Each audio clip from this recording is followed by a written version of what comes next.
Origin gents, welcome to Reaction. This is Can Boeing really build the best stealth fighter in the world? Watch on SANDBOXX, latest SANDBOXX video, and this is about the F-47. Really crucial topic for me because yes, people told me that Boeing is the one that helped out with the F-35 and other planes as well.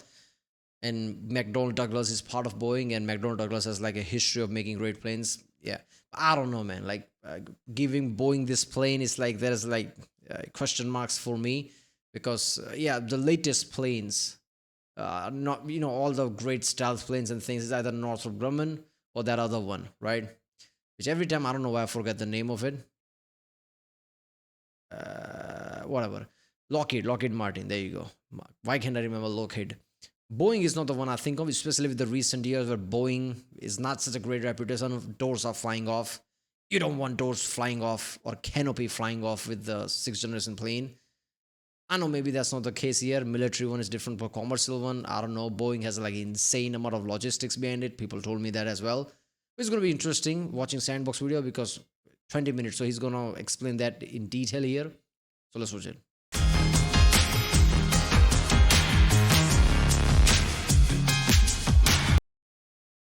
Remember, if you like my reaction, don't forget and like and subscribe. So I know which type of videos to react to more. I like watching videos like this. Information about tech and like next generation of things is always interesting. Military always trickle down to like everyday use. People don't even realize that.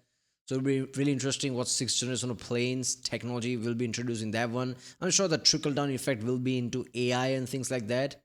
Like our AIs might get better because they will do something in this one. Military always have the best budget and military always have the best scientists somehow, and that always trickles down. So it's really interesting to watch videos like this. So let's watch it. The U.S. Air Force announced that Boeing would be the prime contractor on America's next stealth air superiority fighter, now officially designated the F-47. This new aircraft, which the Pentagon has touted as the world's first sixth-generation fighter, has been in development since 2014, with all three of America's fighter manufacturers competing for the chance to field a replacement for the now legendary F-22 Raptor. And after Northrop Grumman bowed out of this competition, many saw this new fighter contract as Lockheed Martin's to lose. They were, of course, behind the designs of both of America's in-service stealth fighters, the F-22 and F-35. And while these programs were certainly ripe with budget overruns and technical setbacks, the aircraft they ultimately produced were undoubtedly the most capable tactical jets on the planet. Meanwhile, Boeing has suffered numerous high-profile scandals and controversies relating to their commercial aircraft efforts like the 737 MAX, their space programs like the troubled Starliner, and even their military contracts with platforms like the KC-46. Their planes nose dives every single time. Fix it with a software update with the 737 MAX. Sure, why not? Pegasus. With public trust in Boeing at what seems like an all-time low, the brand seemed too politically radioactive for the Air Force to trust with such an important program. But if you ask me, there is one aspect of Boeing's business that hasn't faltered in the same way. Military shouldn't care about shit like that. Oh, people don't trust it. Okay. What does that have to do with anything? Do we trust it? Do we think like it's redeemable? That's why they gave it to Boeing. They're like, okay, all this sideways commercial, maybe in military side. Let's see how their infrastructure is. Let's see what they're saying. That is how military should be. Military shouldn't think about how, if people like it or not. People don't know shit up when it comes to like military tech. Military should decide. Way other branches of the company seem to. Their fighter business. So let's talk about Boeing's fighter chops and why choosing Boeing to build the F-47 just wasn't as crazy as the comment section seems to believe. I'm Alex Hollings, and this is Air Power. Box one. The U.S. Air Force just unveiled the world's first F-35 Frankenjet, as they call it anyway, which is a new stealth fighter assembled out of two F-35s that were lost in previous accidents. This new old F-35 is fully operational, with all the bells and whistles you'd expect out of the world's most technologically advanced tactical aircraft. And this effort not only saved the Air Force an estimated $63.7 million, it also proved this concept is viable for the future. And I've been staying on top of it with Ground News. Ground News is an aggregator that collects articles published by Why is that have a name? Like, why can't you use to destroyed F-35s and build a new one out of it? Like, it's just spare parts. Why do you have to tag it like, oh, this is a new thing? Why is that a new thing? Can't you do that anyway? It's the same plane. I don't know.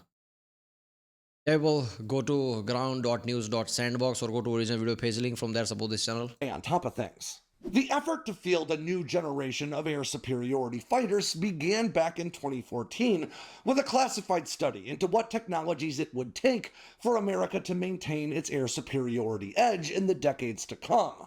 Now, that study, we've since learned, directly led to a classified billion-dollar X-plane program that produced at least 2 flying technology demonstrators built by Boeing and Lockheed Martin. One made its first flight in 2019 and set some kind of still classified performance records by 2020, and another that made its maiden flight in 2022.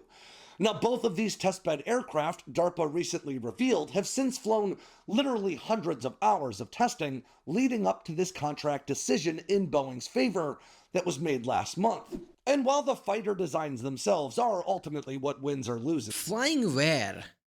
People have photos and videos of China's new plane, but yet nobody has any photos or videos of this plane's flying. Like when B-2s were flying in like decades ago, people used to like photograph that, oh, it's an alien spacecraft, whatever the fuck that was. With the today's tech and all the phones people have, nobody has one photo or video of this thing. How tight space does the US keep? Like there must be some restricted space where nobody can cross, and that's only where they fly or something, or in some desert where they know nobody's there. That is an insane level of like, control the US has. Because I can't think of any other country who can do that at this scale.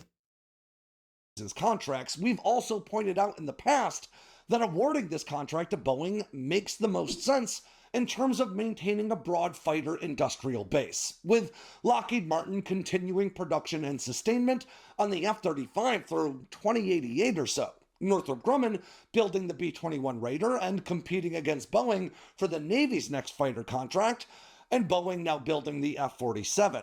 But it would be a mistake to assume this was the only reason Boeing won the right to build a new air superiority fighter, because despite Boeing's well-publicized troubles, the firm has also demonstrated a pretty thorough understanding of what it takes to make tactical airframes successful in recent years. And while Boeing's failings might be better for traffic-driving headlines, its successes are no less worthy of discussion. As we've covered before, Boeing's history of stealth aviation development actually stretches back further than any other company on the planet, including Lockheed. I understand that argument. I understand, like, okay, you have 4 news of Boeing doing something shitty, but there's 4 million other news that you didn't receive where Boeing did something spectacular. I understand that. But there's a saying, like, not saying, like, there's a thing where people with criminal records doesn't get certain jobs. Even if those records doesn't show the whole picture, it's like, why take a risk? Isn't military similar thing? Like, I get it that Boeing has great track record, but like even with those like latest news with doors flying off, isn't that a risk? Because it's a military thing. If war happens and you use 6th generation plane, and if a bolt comes loose, isn't that a problem? I'm just saying that. I'm not saying that's gonna happen. I'm saying that mentality, oh, Boeing also has a lot of things. They have some minus point. They also have a lot of plus point. But yeah, minus point is still enough to cause concern. Which ultimately fielded the world's first operational stealth aircraft in 1983. And, of course, Boeing's acquisition of Rockwell in 1986 and subsequent merger with McDonnell Douglas in 1997 also gave this new integrated company another significant injection of engineering experience, along with adding some incredibly capable fighters and bombers to the firm's portfolio, like the B-1B Lancer and, of course, the F-15 Eagle. Now, these mergers were not without drama of their own, and there's a reason. Bone, they made Bone. Yeah, obviously some McDonnell Douglas with it, right? But Bone and F-15, that's not a bad record, is it? Bone is still OP to this day. It's not stealthy, but if stealth not the reason, Bone is too powerful. They also have Boner version now, Bone B1R.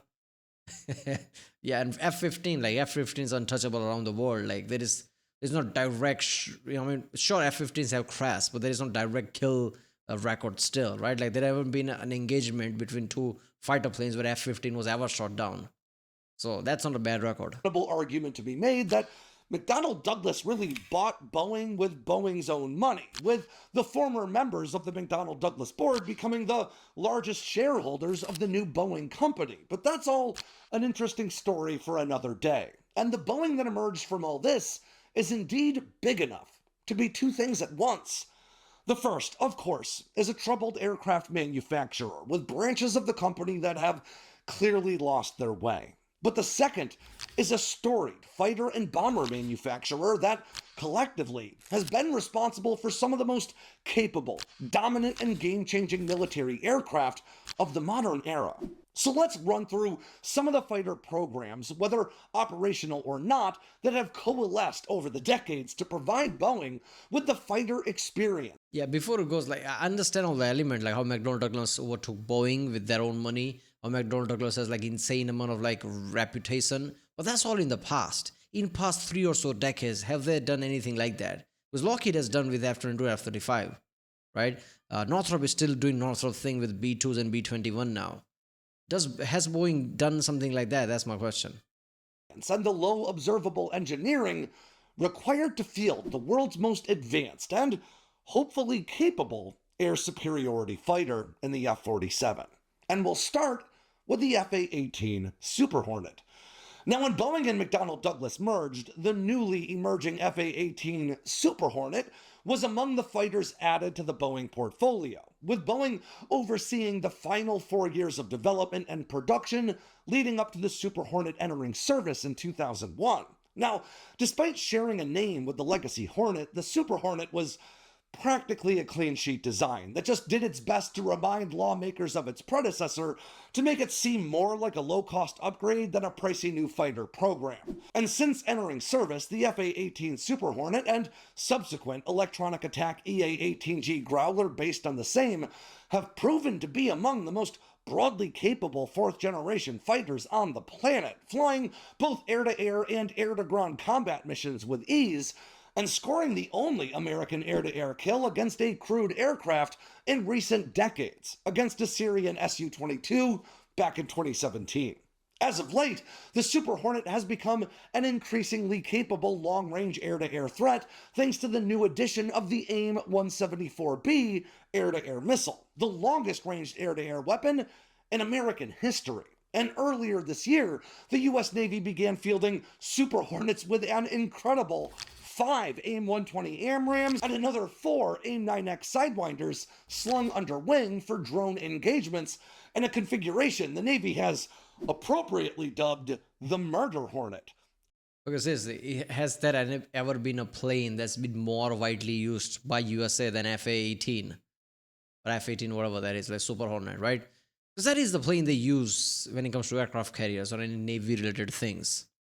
That is all US does, right? US does war in Gulf, F-18, right? And shit like that. So yes, there are other planes that have been used, but like this is probably the most used plane currently. Even with the fifth generation planes, they don't mostly use that. They just use F-18 for some reason. In fact, the Super Hornet's impressive weapon carriage capabilities are among the things that pilots highlight about this aircraft, alongside its general toughness. But of course, we can't discuss Boeing fighters without talking about the F-15. The air superiority legend F-15 Eagle and its unparalleled fighter-bomber sibling, the F-15E Strike Eagle, also found themselves maturing under the Boeing banner following its merger with McDonnell Douglas, giving Boeing an incredible platform to build upon throughout the subsequent 28 years, which also means Boeing has actually been building Eagles for longer now than McDonnell Douglas ever did. The U.S. Air Force stopped buying new F-15s in 2001, 4 years after the program became Boeing's, but that didn't stop the firm from continuing to iterate on the Eagle's legendary design. Over the following 19 years, Boeing poured billions of dollars into strengthening the fighter's airframe, incorporating advanced new avionics and more, and by 2013, Boeing had fielded the F-15SA for Saudi Advanced, By 2017, they began test flights on the F-15 QA for Qatar, and by 2020, the U.S. Air Force was ready to start buying Eagles again. The result of this order was the incredibly capable F-15EX, which boasts advanced new fly-by-wire technology paired with more powerful GE F-110-129 afterburner. Hold up there. So all the F-15 news we receive, like Strike Eagle, Silent Eagle, so Boeing is doing this? To me, that is like a badass, because these news were already badass to me, like trying to make F-15 like stealthier, like fifth generation stealth type of plane, and another like heavyweight, right? Like where they can put uh, tons of ordnance on it because it can hold that one, right? So all these versions of F-15, Boeing is doing that. That's badass. Making something from scratch is awesome, but like making something that you already have and make that into like a next generation of heavyweight power, that's insane. Burning turbofan engines that produce more than 11,000 pounds more thrust than its high-powered predecessors, resulting in increased maneuverability and even the ability to carry even larger payloads.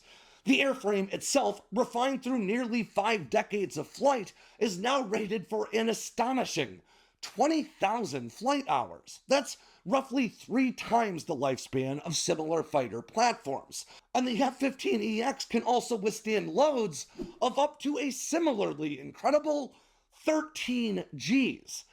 Today, the F-15EX is widely considered to be perhaps the most dominant and capable fourth-generation fighter in the world. And the hard truth of the matter is, we have Boeing to credit for that. But there is, of course, one fighter that even outclasses the Eagle in the air superiority mission. And you might even be surprised to learn that Boeing had a pretty big hand in building it too. The F-22 Raptor was the world's first fifth-generation, or stealth fighter, and while it's generally considered to be a Lockheed Martin platform, Boeing was actually involved from the earliest stages of development through the final days of Raptor production, and, in truth, through sustainment to this day. Okay, people told me F-35, did I miss that? Okay, they had a hand in F-22? I don't get it, like, what's the point of giving contract to Lockheed if, like, others gonna help out? Yeah, so Boeing and McDonnell Douglas, basically Boeing, helped out with F-22 as well. That's interesting. While Lockheed served as the program's overarching manager, Boeing was responsible for producing the fighter's wings and aft fuselage, including the integration of the Raptor's incredible Pratt & Whitney F-119 afterburning turbofan engines, along with their famous thrust-vectoring nozzles. In testing and development, Boeing was also responsible for integrating the fighter's advanced avionics, including its world-leading at the time AN/APG-77 active electronically scanned array radar. In fact, Boeing even installed the Raptor's avionics suite into a highly modified 757 airliner to test and mature these systems. Boeing then went on to lead the flight testing. Yeah, I was about to say the logistics of Boeing is probably the reason. Oh, Boeing, we need to do this. Yeah, we have plane for that. Let's do that with 747. Yeah, we just have lying how many? 1,000 or 747. Pick whatever you want, right? Basically like Iron Man walking through the garage. Pick any of these, all mine. That shit is next level. Yeah, obviously Lockheed can't do that. Boeing can. Effort, both developing the testing regime and managing it during its execution, and later establishing the training system for the F-22 program as well. Suffice to say, while Lockheed Martin led the F-22 program, Boeing was deeply involved with it from its onset, and the firm certainly gained a great deal of experience in fielding advanced stealth platforms as a result.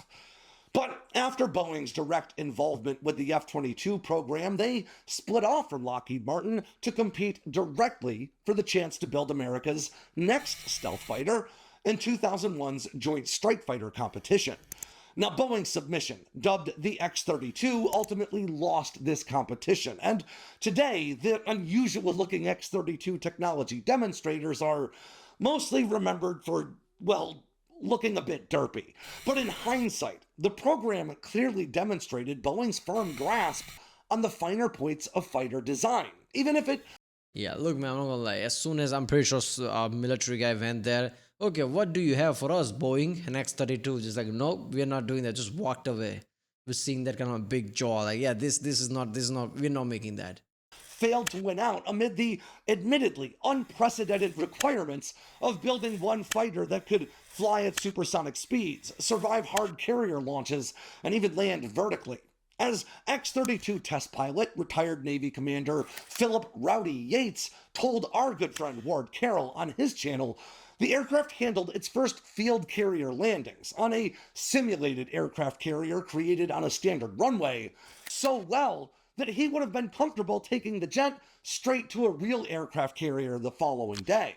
Now, Boeing's final production F-32, had it been made, I mean, yeah, because Boeing has such a history of making so many planes, so many commercial planes, when it just comes to making a plane functional, they should have an edge compared to anyone else. Like, okay, plane functions. Yeah, it does from the day one because we are Boeing.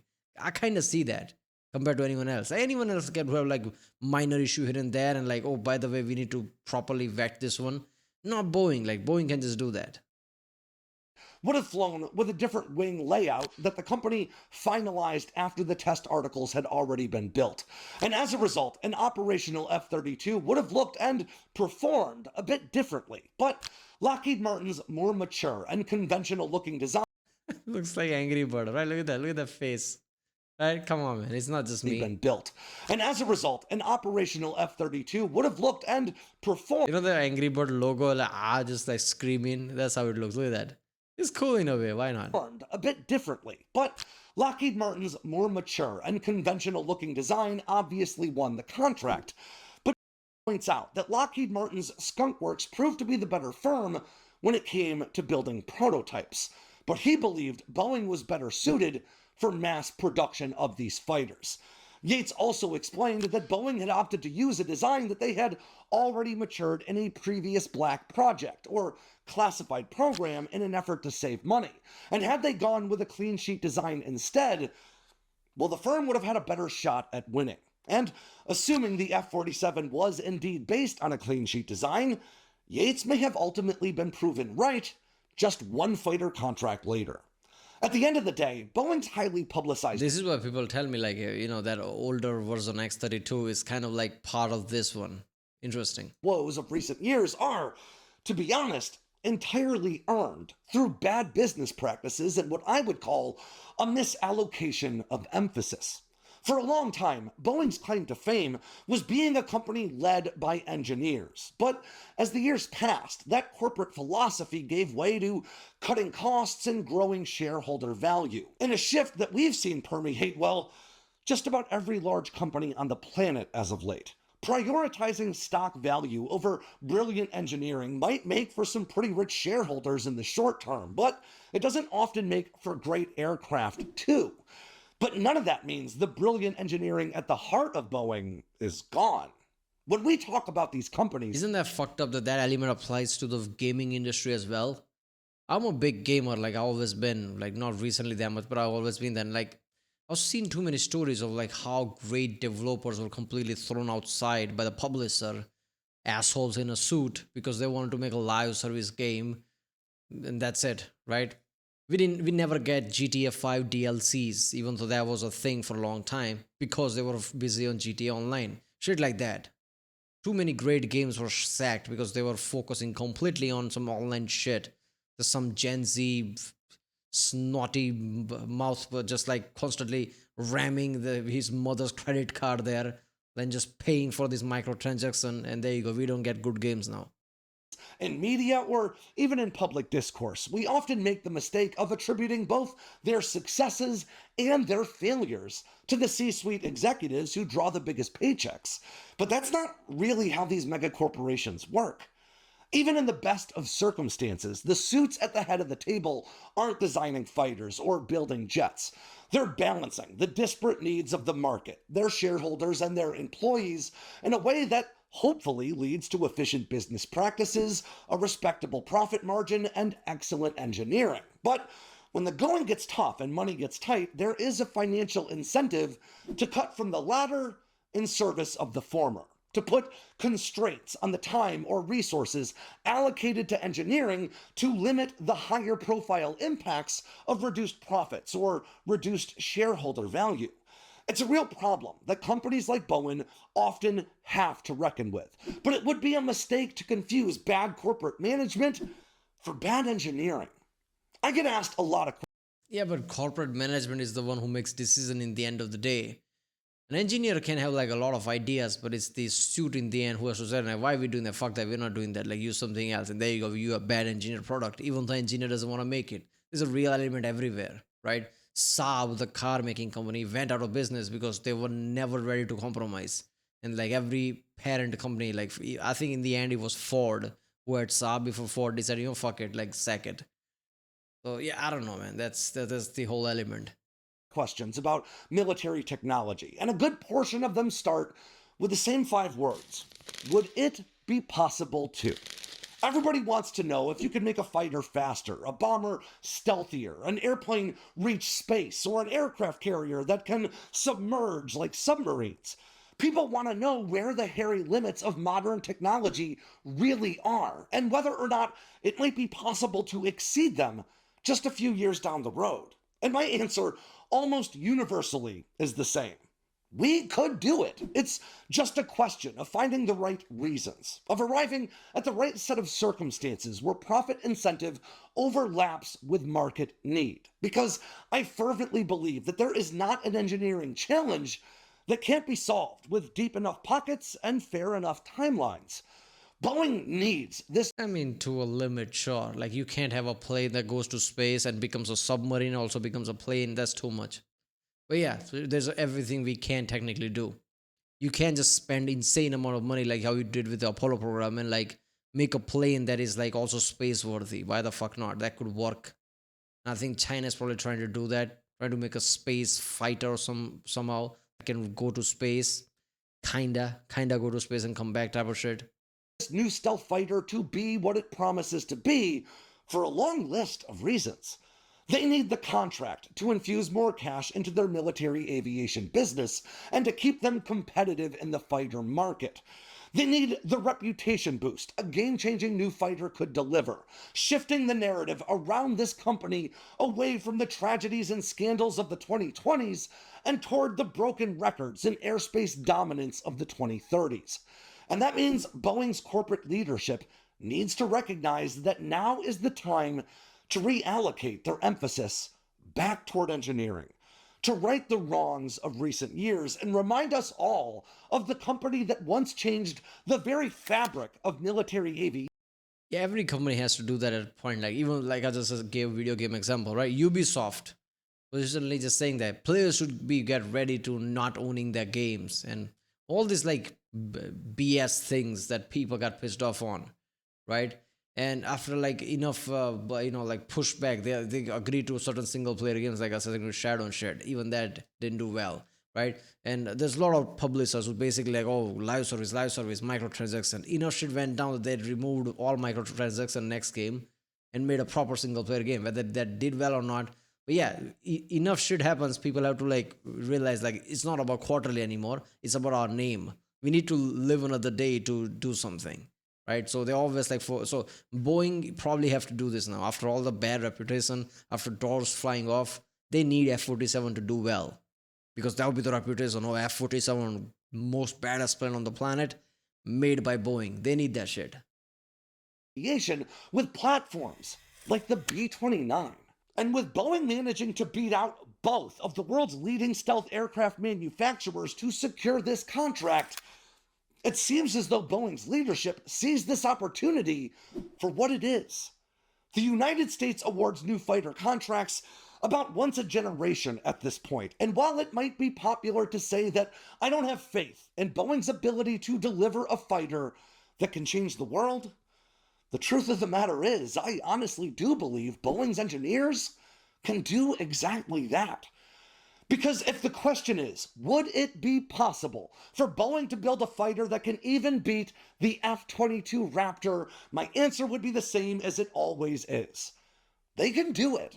It's just a question of finding the circumstances where the profit motive overlaps with the market's need. Because their engineers just need the time and the resources it takes to deliver. And it seems that's exactly where we find ourselves today. And I, for one, have no qualms with rooting for Boeing to pull it off. And with that ends yet another edition of Yeah, but at the same time, we are talking about the literal cutting edge of shit the Northrop and Lockheed already has been doing in the past. They are the top leading thing on the planet. What makes US plane the most untouchable? Because of Northrop and Lockheed, right? Now, boy, all the things he said is true, but like, what if their heart is in right place? What if all the engineers band together, do everything perfectly, and yet it misses something, just enough of an X factor? Then sixth generation plane is not as good as it could have been, right? I mean, I'm not saying it won't be better than the fifth generation one, and their fifth generation one is already the most powerful planes on the planet. Nobody else can even compete with it. So sixth generation one will be the most dominant. But will it be dominant enough that if Lockheed made it, maybe it would have been better? If Northrop made it, maybe it would have some weird ass technology that makes it better. That's the thing. Can Boeing do this? Because Boeing doesn't have a history of stealth plane, right? I mean, obviously they helped around, but Lockheed and Northrop is the one who's doing it, right? They are the one B2 with like heat suppressing technology that Northrop had, right? Lockheed with his F-22 and all that. I don't know, man. We'll see, I guess. Right, well, if you like my reaction, don't forget to like and subscribe, and I'll see you next time.